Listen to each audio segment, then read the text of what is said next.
Pemirsa, bus listrik kembali diuji coba secara resmi dengan menerapkan protokol kesehatan. Adanya bus listrik ini diharapkan dapat memperbaiki kualitas udara.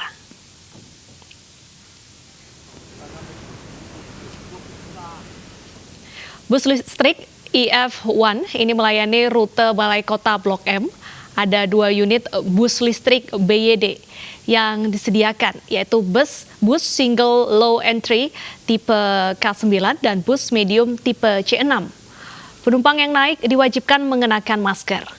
Pengelola juga menyediakan hand sanitizer agar para penumpang terjaga kebersihannya. Hingga bus listrik ini masih digratiskan bagi penumpang.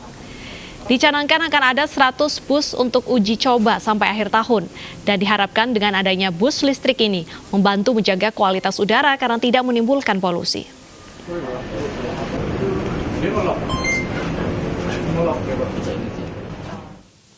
Dan langsung saja kita lihat apa saja fasilitas dari bus listrik ini. Sudah ada Nadia Raisa.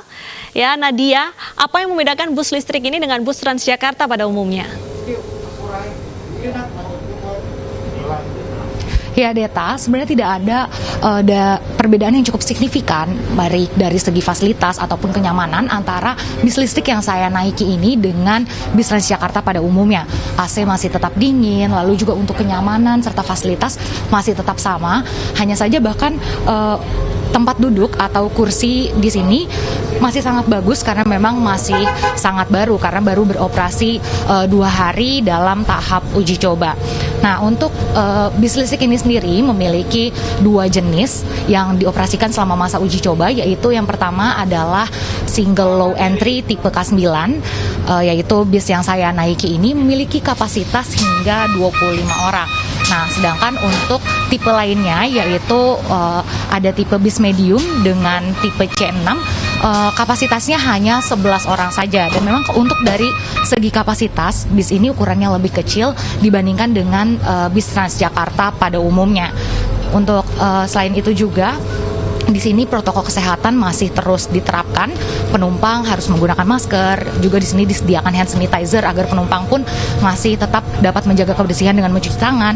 Dan untuk tempat duduk serta tempat berdiri diberikan penanda agar para penumpang pun tetap dapat berjaga jarak. Nah, bis ini memiliki keunggulan tersendiri, yaitu lebih ramah lingkungan karena memang tidak menimbulkan polusi udara. Selain itu juga untuk suara tidak menimbulkan kebisingan dibandingkan dengan transportasi lainnya, karena memang menggunakan bahan bakar listrik. Selain itu juga biaya perawatannya lebih murah dan daya tahan baterainya pun cukup lama. Untuk bis yang saya naiki ini dapat menempuh jarak hingga 250 km sebelum harus mengisi ulang kembali atau mengecas. Nah, untuk pengecasannya sendiri, waktu yang diperlukan kurang dari 4 jam setiap harinya. Nah, untuk layanan bis listrik ini sendiri beroperasi dari pukul 10 pagi hingga pukul 8 malam dengan waktu keberangkatan kurang setiap 45 menit sekali. Nah, untuk bis yang saya naiki ini rutenya adalah dari halte Balai Kota hingga menuju ke Blok M. Nah, untuk penumpangnya sendiri mengaku bahwa mereka sendiri cukup nyaman menaiki bis listrik ini karena memang juga ramah lingkungan dan juga tidak menimbulkan polusi suara maupun polusi udara yang sangat mengganggu. Selain itu, hanya saja mereka mengaku bahwa unit yang disediakan masih cukup terbatas, yaitu memang untuk saat ini dalam tahap uji coba hanya 20 unit saja, sehingga untuk waktu menunggu keberangkatan cukup lama, yaitu 45 menit. Diharapkan ke depannya unitnya akan ditambah sehingga waktu keberangkatan atau menunggunya juga lebih sebentar. Ya, Deta. Terima kasih Nadia atas informasinya, cukup menarik untuk dicoba warga Jakarta. Pemirsa, gempa 5,4 mengguncang wilayah Jakarta dan sekitarnya. Getaran gempa sempat terasa di sejumlah gedung perkantoran Jakarta. Gempa bermagnitudo 5,4 terjadi di 18 km barat daya Rangkas Bitung, Banten dengan kedalaman 82 km. Gempa yang terjadi pada pukul 11:44 waktu Indonesia Barat disebut BMKG tidak berpotensi tsunami.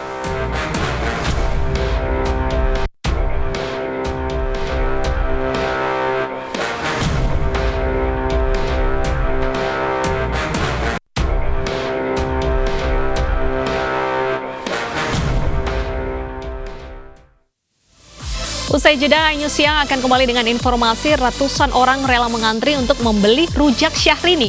Penasaran seperti apa? Tetaplah bersama kami.